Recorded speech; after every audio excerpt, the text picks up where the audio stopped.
In the early morning hours of September 18th, guard Robert Payne was making his routine rounds of the women's block at Magnolia Bay Prison. The day promised to be the same as all the previous ones: cell checks, breakfast distribution, routine procedures. Until he reached cell number 237, where Maria Ramirez was serving her sentence. "Wake up, Ramirez," the guard said, tapping his key on the bars. There was no response. The woman lay motionless on her bunk facing the wall. Robert sensed something wrong and unlocked the door and stepped inside. When he touched the prisoner's shoulder, he jerked his hand away. The body was cold and unnaturally hard. "Code blue in cell block C," he shouted into his walkie-talkie, activating prison protocol upon finding the dead prisoner. 20 minutes later, Maria Ramirez's cell became a crime scene. The prison doctor had pronounced death, tentatively determining that it had occurred around midnight.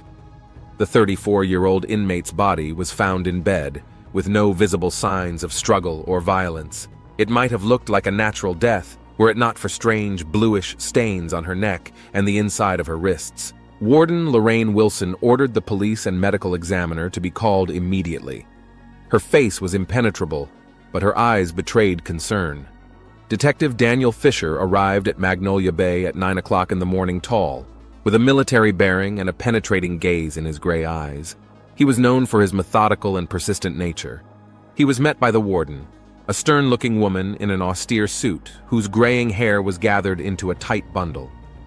"We've kept the scene intact, Detective," Wilson said, as she led him through the security system. Maria Ramirez was serving a 5-year sentence for fraud and forgery. Exemplary behavior, no incidents until today. Fisher nodded silently, making notes in his notebook. He was met in the cell by forensic scientist Tom Green, who was already completing the initial examination of the body. "What do we got, Tom?" Fisher asked, putting on his gloves.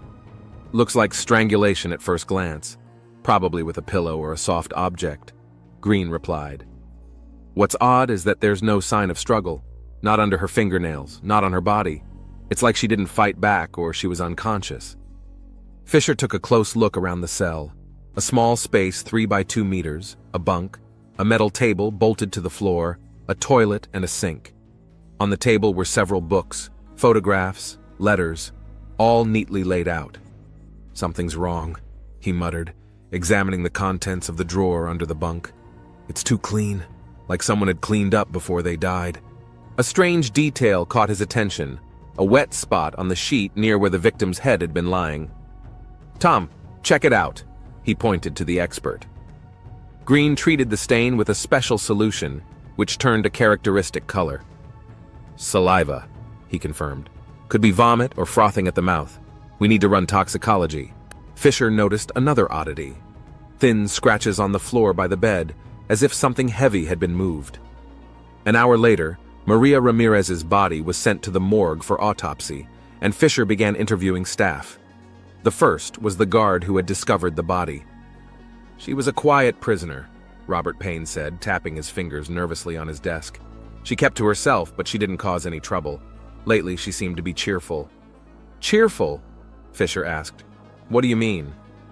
"Well, smiling more, singing sometimes. I'd never noticed that before." Next was the night guard who had been on duty in cell block C the night before, James Montgomery, a middle-aged man with an unremarkable appearance and calm eyes. "Did you notice anything unusual?" Fisher asked, watching the guard's reaction carefully. Montgomery tensed slightly, but his voice remained steady. It was business as usual. "Check at 22 o'clock. Prisoner Ramirez was in her cell reading a book. 23 o'clock, lights out, all quiet." "And you didn't check her again?" "We do rounds every 2 hours." 1 o'clock in the morning, I walked by. Cell was dark, quiet. Something in his answers alarmed Fisher, but he couldn't pinpoint what it was. The detective decided to postpone further questioning of Montgomery until the autopsy results were in. Toward evening, Tom Green called. "I have some interesting news, Daniel. Cause of death was strangulation, as I suspected. But there's something else. The woman was pregnant, about 12 weeks. Fisher whistled. "Interesting twist. Did anyone at the prison know about this?" "Apparently not. There was nothing in the medical records about it. Either she was hiding it or Or somebody cleaned up the records. Fisher finished for him. The next day, the detective returned to the prison to talk to Angela Perez, the victim's cellmate. A thin woman with sharp features and a wary gaze, she was reluctant to answer questions until Fisher mentioned the pregnancy. "Did she tell you?" Angela suddenly asked, leaning forward. "No, that's what the autopsy showed," Fisher replied, watching the woman's reaction carefully. "Did you know?" Angela looked around, as if to see if anyone was listening. "Maria told me a month ago. She was afraid, but she was happy." "Do you know who the father is?" The woman lowered her eyes. "That's dangerous information, Detective." "I can protect you," Fisher insisted. "But I need to know the truth." After a long silence, Angela whispered, "One of the guards. I don't know exactly who. She never named names. But they used to meet in the laundry room at night. Maria said he promised to help her with her parole." "When was the last time they saw each other?" "The night before she died. Maria came back very agitated, said she had hope for a new life." This information caused Fisher to rethink the whole investigation. He requested the surveillance tapes, but was denied by the prison administration. The system had been under maintenance for the last 3 days. "Strange coincidence, don't you think?" Fisher remarked, sitting in the warden's office. Lorraine Wilson kept a nonchalant expression on her face. "We do routine maintenance every quarter, Detective. Nothing suspicious." "Then perhaps you can explain to me how an inmate got pregnant in your facility. Or is that part of routine maintenance too?" Wilson's face trembled slightly, but she quickly pulled herself together. "I'm not prepared to discuss unverified rumors. If you have specific allegations, channel them through the DA. They're not rumors, they're autopsy results," Fisher countered.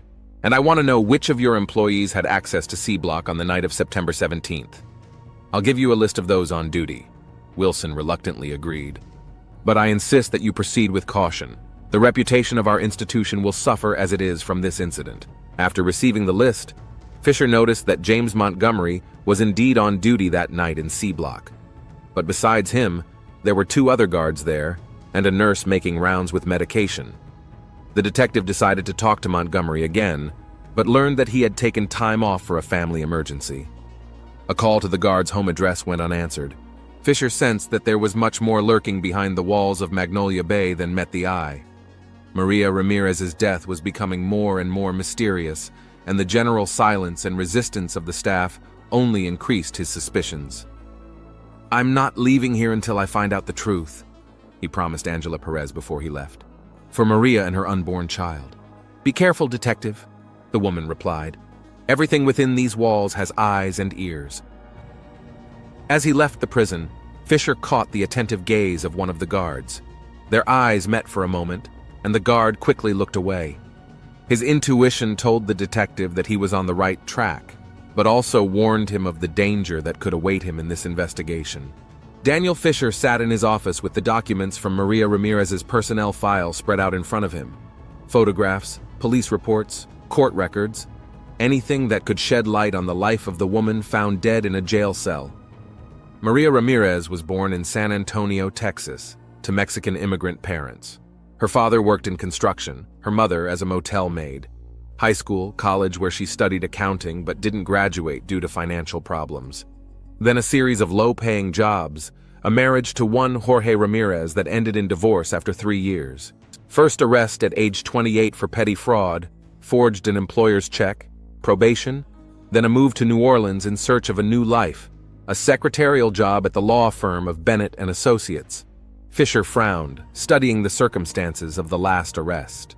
Maria was convicted of a series of frauds with the documents of the firm's clients. She created fictitious accounts and transferred money to shell companies. The amount of damage, almost $150,000. Too complicated a scheme for a secretary without special education, Fisher muttered. His attention was drawn to the name of Maria's lawyer, Richard Bennett, the son of the owner of the very law firm where she worked.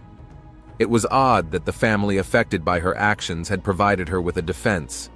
Moreover, thanks to Bennett Jr.'s efforts, Maria had only gotten 5 years instead of a possible 15. Fisher wrote down the name of the defense attorney, deciding to verify this information later. Perhaps Maria was not the perpetrator, but merely a convenient scapegoat. The next step was to check on James Montgomery. The detective called the prison's Human Resources Department and requested his personnel file. "Is Montgomery still missing?" Fisher asked a female employee. "Yeah, he took a week's leave of absence. Said he had a family emergency." "That's an odd coincidence, don't you think?" the detective remarked. Right after the death of an inmate in his cell block. After receiving Montgomery's file, Fisher learned that he'd been in the penal system for 12 years, the last 5 at Magnolia Bay. Divorced, no kids, lives in the suburbs of New Orleans, no service record, positive references. Fisher went to Montgomery's address. The one-story house in a quiet neighborhood looked tidy but deserted. The detective knocked on the door. No response. The neighbor, an elderly woman watering flowers in her yard, said she hadn't seen James in days. "He's usually so punctual, always saying hello," she said. "But since Monday, his car has been gone." Fisher left his business card, asking his neighbor to contact him if Montgomery showed up, and returned to the station. There, he got a surprise.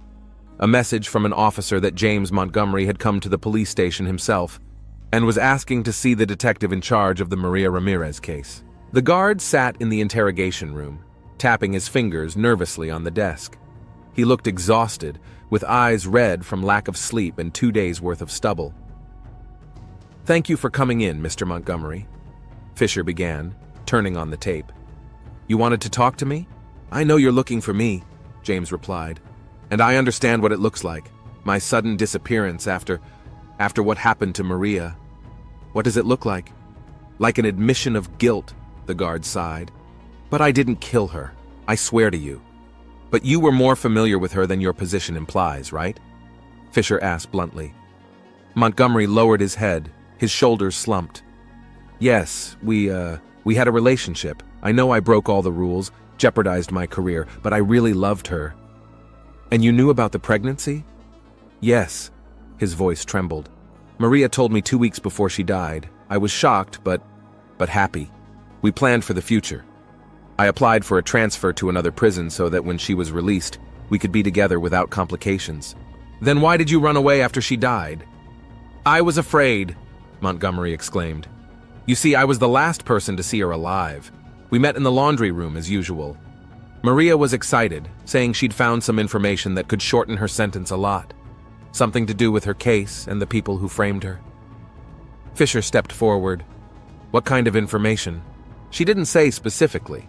She was afraid it was dangerous. Wanted to consult with her former lawyer, Bennett, first. They were scheduled to meet the next day." "Which didn't materialize," Fisher noted. "Yeah, I got off duty at 2 a.m., handed the shift over to Harry Peterson. Maria was alive and well the last time I saw her." "Why should I believe you?" "I have no motive to kill her," Montgomery exclaimed. "I loved Maria. We were expecting a child, planning for the future." Fisher stared into the guard's eyes for a long time, trying to determine if he was telling the truth. "I'll check your statement," the detective finally said. "For now, don't leave town." After the interrogation, Fisher decided to check Maria's financial situation. He requested her bank account statements and found a strange pattern. Every month, the account received a sum of $500 from a certain prisoner support fund. Upon closer inspection, it turned out that no such fund officially existed. Someone was sending her money regularly, disguising it as charity, the detective muttered, making notes. Even stranger was the fact that a week before Maria's death, a large sum of $10,000 had been deposited into her account, the source of which was also untraceable. Fisher returned to Magnolia Bay Prison to once again thoroughly search Maria's cell. This time he noticed a strange feature of the metal table. One of its legs was slightly shorter than the others. "Give me a screwdriver," he asked the officer accompanying him. Unscrewing the leg, Fisher found a folded notebook wrapped in polyethylene inside, Maria Ramirez's diary. Back at the station, the detective immersed himself in reading. The entries began with the first day in jail and described the daily routine. But about a year later, more disturbing entries emerged. "Saw Wilson talking to that man again today. Money handed over right in her office. No one notices, but I can see it. The packages come every Tuesday. A white van with a laundromat logo on it. But it's not laundry at all. James doesn't know anything. He's better off staying in the dark. He's a good man. I don't want him involved." The last entry was made the night before he died. I found proof. Documents from the accounting department, copies of transfer confirmations. Bennett was right. They're using me as a scapegoat. But now I have a chance to clear my name. Tomorrow, everything changes. For me, for our baby, for James. Fisher closed the journal, feeling the pieces of the puzzle begin to fit together. Maria had inadvertently witnessed a corruption scheme in the prison and may have found proof of her innocence in the original fraud case. The detective devoted the next few days to watching the prison. On Tuesday, he saw the same white van with the laundromat logo mentioned in the diary. The van arrived at 10 in the morning and left 30 minutes later. Fisher followed it to a warehouse on the outskirts of town owned by Southern Supply. A simple check revealed that the owner of the company was Marcus Bennett, the father of attorney Richard Bennett, who had defended Maria at the trial. Too many coincidences, Fisher muttered as he looked through the documents. He decided to meet Richard Bennett. The young lawyer received him in a luxurious office in downtown New Orleans. "Maria Ramirez?" Bennett interjected when he heard the detective's question. "Yes, I represented her. Sad story, smart woman, but she got involved with a bad company." "Did you keep in touch with her after the verdict?" Bennett was visibly tense. "Occasionally. Professional ethics, you know. I try to keep an eye on my clients. Even the ones who stole from your father? Especially those," the lawyer replied after a pause. "Sometimes people deserve a second chance. You had an appointment with her for the day she died. Why?" Bennett turned pale. "How did you... That's privileged information. Maria is dead, Mr. Bennett. Confidentiality is no longer as important as establishing the truth." The lawyer was silent for a long moment, then sighed heavily. "She said she'd found proof of her innocence, that she'd been framed. But she didn't show up for the meeting, so I assumed she'd changed her mind." "You didn't think it was odd that she didn't show up and give you a heads up?" "Things happen in prison, detective. I thought she wasn't allowed out for the meeting. It happens." Fisher wasn't convinced of the lawyer's sincerity, but he decided not to push it yet. "One more question. What do you know about Southern Supply?" Bennett's face froze. "It's my father's business. Why do you ask?" "Just curiosity," Fisher replied. "Thank you for your time, Mr. Bennett." As he left the office, the detective was sure the lawyer was hiding something. Perhaps Maria herself was part of some big scheme and then decided to get out. Fisher's next step was to check out the connection between the laundromat van, Southern Supply, and Magnolia Bay Prison. He requested a search warrant for the company's warehouse, but encountered unexpected resistance. The request was denied by Judge Harrison, known for his ties to influential New Orleans families. Lacking official authorization, Fisher decided to act differently. He turned to his informant in the narcotics department. "Check this address on your radar," Fisher asked, relaying the warehouse information. But quietly, without making too much noise. A day later, the informant called back. "You've hit a hornet's nest, Daniel. That warehouse is under surveillance, but not by our department, by the feds. They're investigating a major money laundering and drug trafficking scheme, and your Magnolia Bay prison is one of the links in that chain." "The feds?" Fisher wondered. "Why aren't they coordinating with the local police?" "Because they suspect some high-ranking New Orleans police officers are involved in the scheme. Be careful, friend. You're digging too deep." It explained why the case of Maria's death was going so badly. If she had indeed uncovered evidence of corruption involving high ranks, her life was in jeopardy. Fisher returned to Maria's diary, rereading its entries looking for indications of specific names or places. One entry caught his attention. "Saw a new shipment today. Boxes labeled medical supplies. They are taken to Office D in the administration wing.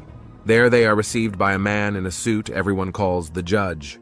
The detective remembered that Judge Harrison, who had denied his search request, often attended charity events for Magnolia Bay inmates. The puzzle was slowly coming together.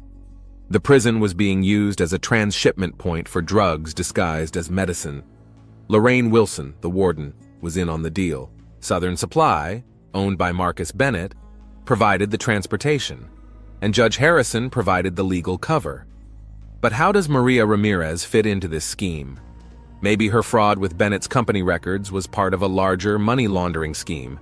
And when Maria ended up in jail and accidentally found out about the ongoing operation, she became a dangerous witness. Fisher decided to share his suspicions with the New Orleans police captain, but was careful in his wording, remembering the informant's warning. "I have reason to believe that Maria Ramirez's death is related to drug smuggling through Magnolia Bay Prison," Fisher informed his superior. "A serious accusation, Detective," the captain frowned. "Do you have concrete evidence?" "The diary of the deceased, the testimony of Montgomery's guard, the strange financial transactions in Ramirez's account, and a match to the Fed's investigation." "The Feds?"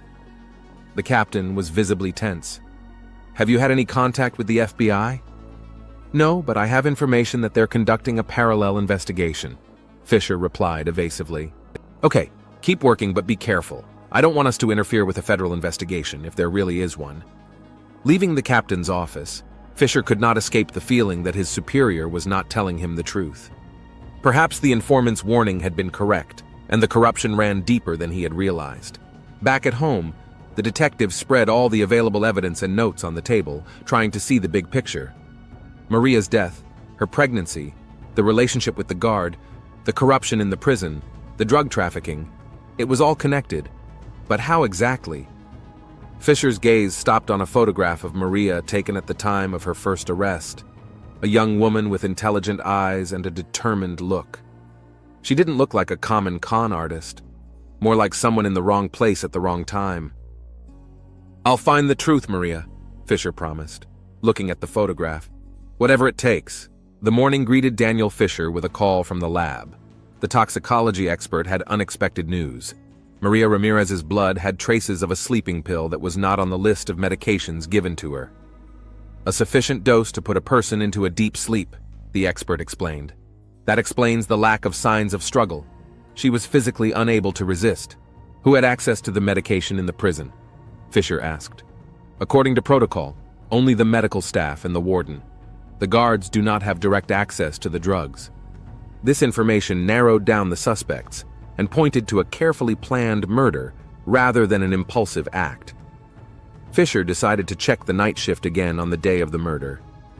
In addition to James Montgomery, the nurse on duty was Sandra Collins. Wasting no time, the detective went to the jail to talk to the nurse. Sandra turned out to be a nervous, middle-aged woman who immediately tensed up when she saw Fisher. "I've testified before," she said, avoiding a direct look. "There was nothing unusual that night." "Did you give sleeping pills to Maria Ramirez?" Fisher asked bluntly. Sandra turned visibly pale. "No, she didn't have a prescription for sedatives." "That's odd because toxicology showed a high concentration of zolpidem in her blood. How do you explain that?" The nurse fidgeted nervously with the hem of her uniform. "Yeah, I don't know. Maybe she got it unofficially. Some inmates exchange medications. Or someone on staff gave it to her without a note in her medical records." There was a struggle on Sandra's face. "Look, Detective, I'm just doing my job. I don't want any trouble." "There's already trouble," Fisher pointed out. "The woman's dead. If you know something and you're hiding it, that makes you an accessory to murder." After a long silence, Sandra said quietly, "That night, Miss Wilson called me into her office. She said Ramirez needed a sedative because she was agitated and might hurt herself. I gave her the standard dosage and wrote it in the dispensing log." "But not in the patient's medical records?" "Miss Wilson said she would make the entry herself." Sandra swallowed nervously. The next day, the log was gone. When I asked about it, I was told that there had been a mistake and that the old log had been destroyed according to protocol. This conversation confirmed Fisher's suspicions. The warden was involved in Maria Ramirez's death. But was she a direct perpetrator, or only an accomplice? The detective decided to check another clue, the last mention in Maria's diary of documents proving her innocence. If she had indeed found such evidence, it must be hidden somewhere. Fisher returned to the dead woman's cell, and methodically, centimeter by centimeter, examined the entire space. A small crack in the wall near the ventilation grate caught his attention. When he looked closely, he saw signs of recent tampering. Someone had peeled away the mortar between the bricks. "I need a flashlight and a thin tool," he asked the guard accompanying him. With a long pair of tweezers, Fisher extracted a plastic bag of documents rolled up in a tube from the crevice.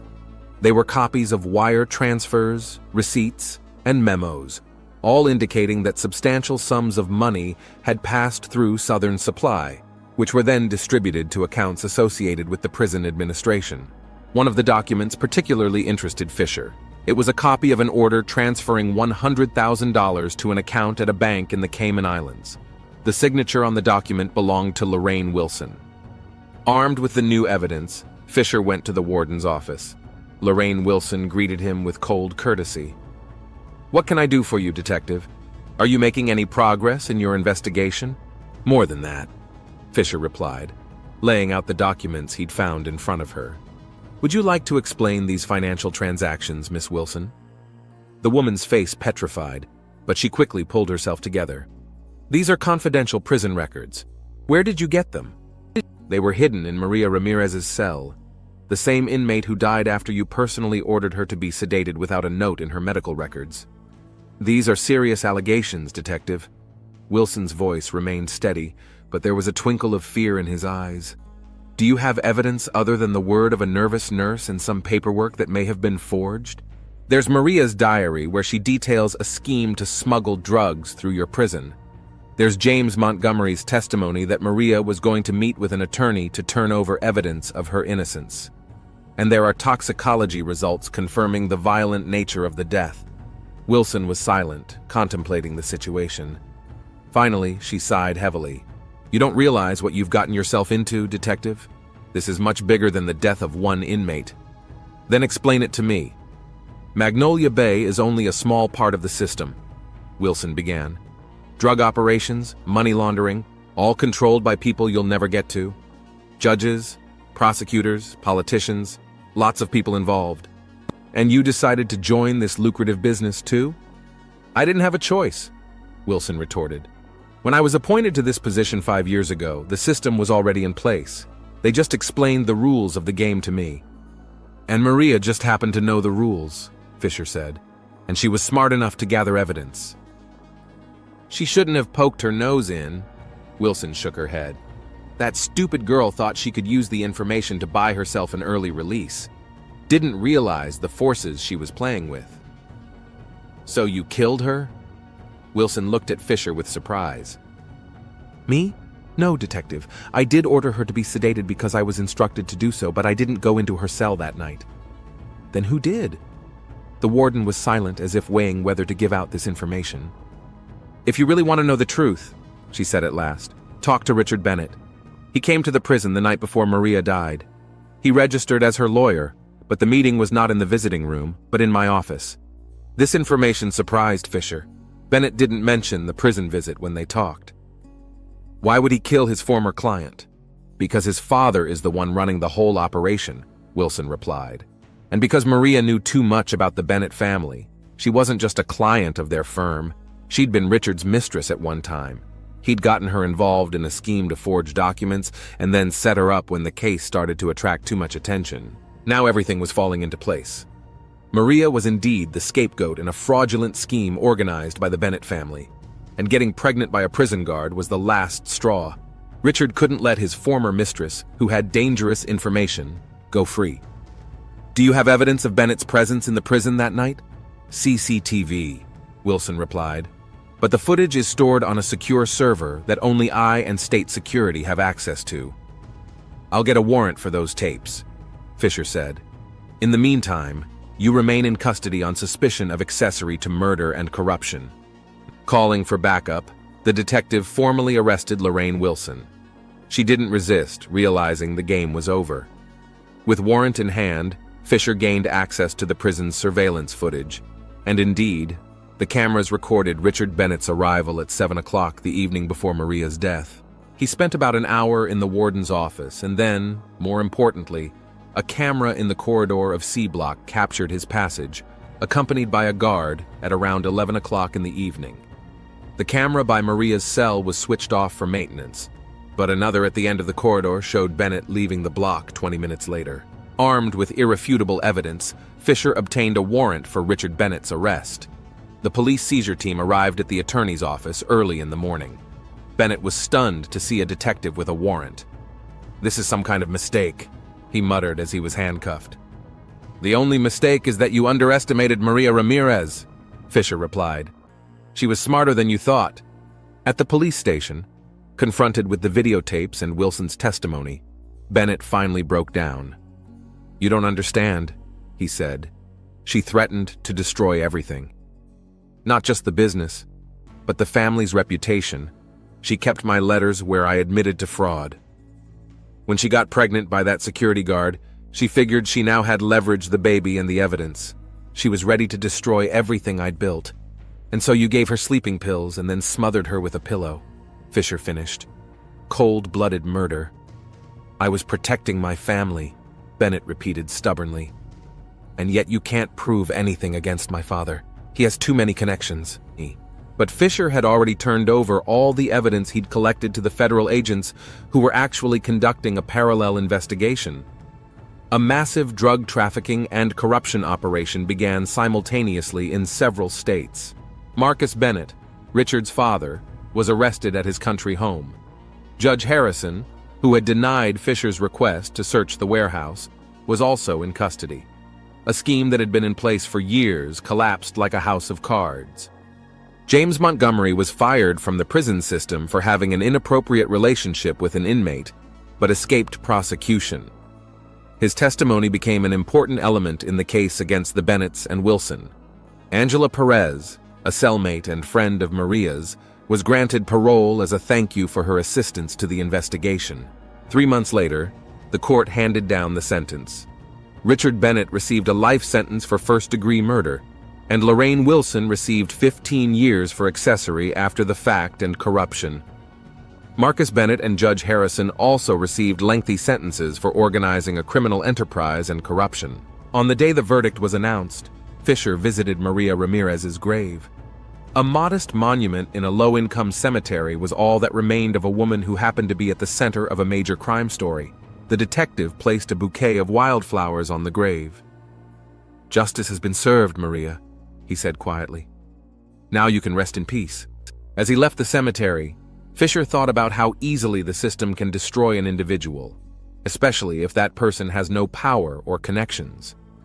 Maria had been victimized not only by a murderer, but by a corrupt system that first used her and then got rid of her when she became a threat. Magnolia Bay was temporarily closed for a complete audit and reorganization. The new administration promised reforms and inmate safety.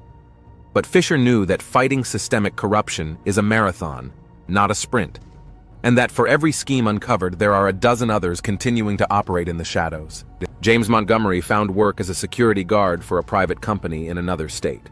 He wrote to Fisher occasionally, telling him about his new life and how he was trying to forget the tragedy that took the life of the woman he had fallen in love with under the most inopportune circumstances.